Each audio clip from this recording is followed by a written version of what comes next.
Assalamualaikum warahmatullahi wabarakatuh.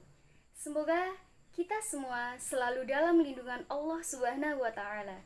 Yang terhormat Bapak Abdul Hakam Solahuddin, MH, selaku dosen pembimbing mata kuliah Hukum Tata Negara, serta teman-teman yang saya cintai. Saya Susi Rizky Misnawati, selaku moderator kelompok 1 yang akan membimbing jalannya diskusi pada pagi hari ini. Namun, alangkah baiknya kita berdoa terlebih dahulu. Mudah-mudahan diskusi hari ini membawa barokah bagi kita semua. Amin amin ya rabbal alamin.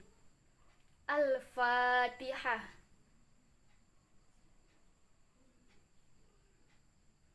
Baik, terima kasih. Berikut adalah hasil dari diskusi kelompok kami. Assalamualaikum warahmatullahi wabarakatuh. Nama saya Zaki Suryanada dari kelas HTN 3F nomor absen 12. Pada kesempatan ini saya dan rekan-rekan kelompok akan memaparkan sejumlah materi dari kelompok kami tentang sumber hukum tata negara dan hierarki perundang-undangan. Langsung saja, pengertian sumber hukum ialah sumber atau dasar yang dijadikan bahan untuk penyusunan peraturan perundang-undangan, sehingga dapat menimbulkan atau melahirkan kekuatan hukum yang mengikat. Sumber hukum sendiri terdiri atas sumber hukum tertulis dan sumber hukum tidak tertulis. Sumber hukum dasar nasional adalah Pancasila sebagaimana yang tertulis dalam pembukaan Undang-Undang Dasar 1945 dan batang tubuhnya ialah Undang-Undang Dasar 1945. Sumber hukum tata negara dalam arti material adalah Pancasila sebagai sumber dari segala sumber hukum, pandangan hidup serta memuat cita-cita bangsa Indonesia. Sumber hukum tata negara dalam arti formil adalah segala peraturan hukum tertulis maupun tidak tertulis. Sumber hukum dalam arti formil adalah Undang-Undang Dasar dan peraturan perundang-undangan, jurisprudensi, konvensi ketatanegaraan, traktat, dan doktrin.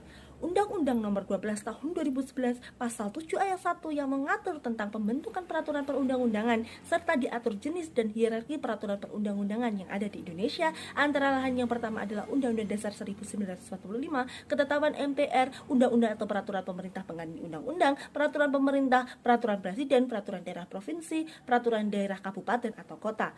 Sekian dari penjelasan saya. Bila ada kurang lebihnya mohon maaf. Billahi taufiq wal hidayah. Wassalamualaikum warahmatullahi wabarakatuh. Assalamualaikum warahmatullahi wabarakatuh.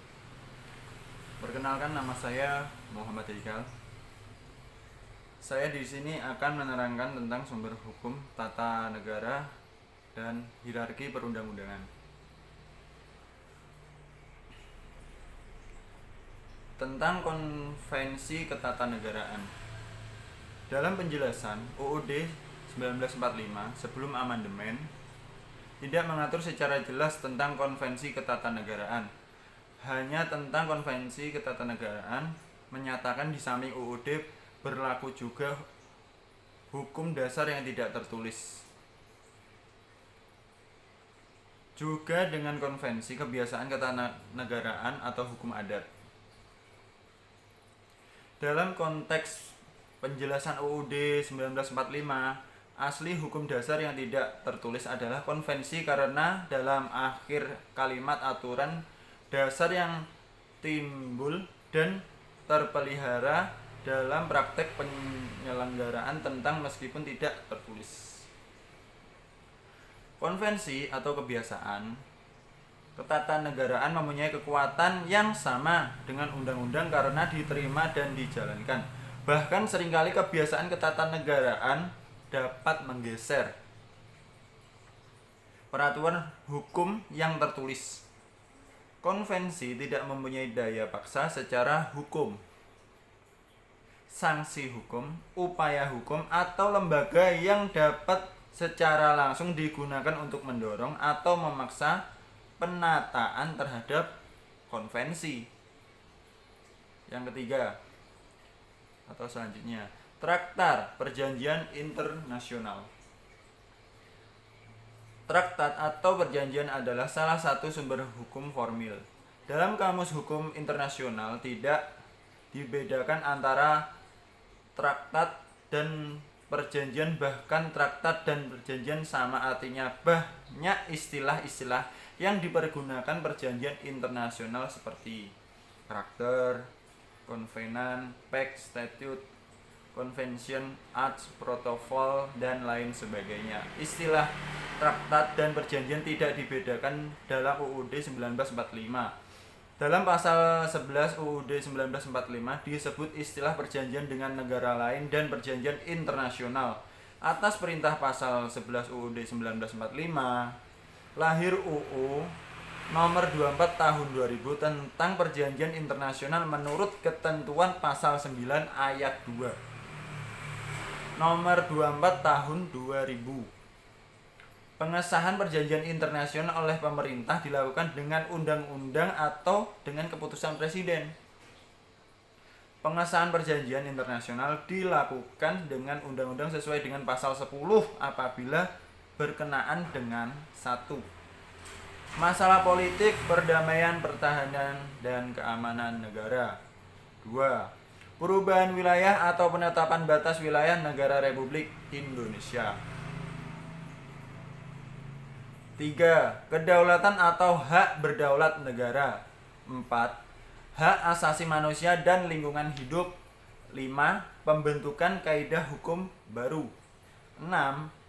Pinjaman atau dana hibah luar negeri. Perjanjian internasional dapat bersifat bilateral apabila diadakan oleh dua negara. Bersifat multilateral apabila diadakan oleh banyak negara, bersifat kolektif. Apabila suatu perjanjian multilateral memberi kesempatan kepada negara yang pada mulanya tidak turut mengadakannya kemudian turut menjadi pihak traktat. Sekian dari penjelasan saya, jika ada kurang lebihnya saya mohon maaf. Lanjut ke slide selanjutnya. Assalamualaikum warahmatullahi wabarakatuh. Nama saya Adila, saya akan menjelaskan sumber hukum tata negara nomor 5, yaitu pendapat atau pandangan ahli hukum atau doktrin. Doktrin hukum disebut juga pendapat sarjana hukum atau ahli hukum.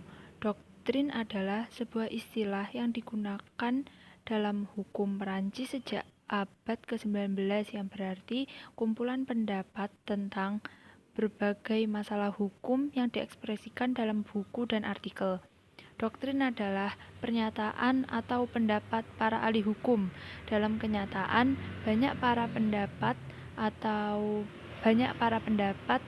para ahli hukum yang banyak diikuti orang dan menjadi dasar dan pertimbangan dalam penetapan hukum, baik oleh para hakim ketika akan memutus suatu perkara atau oleh pembentuk undang-undang.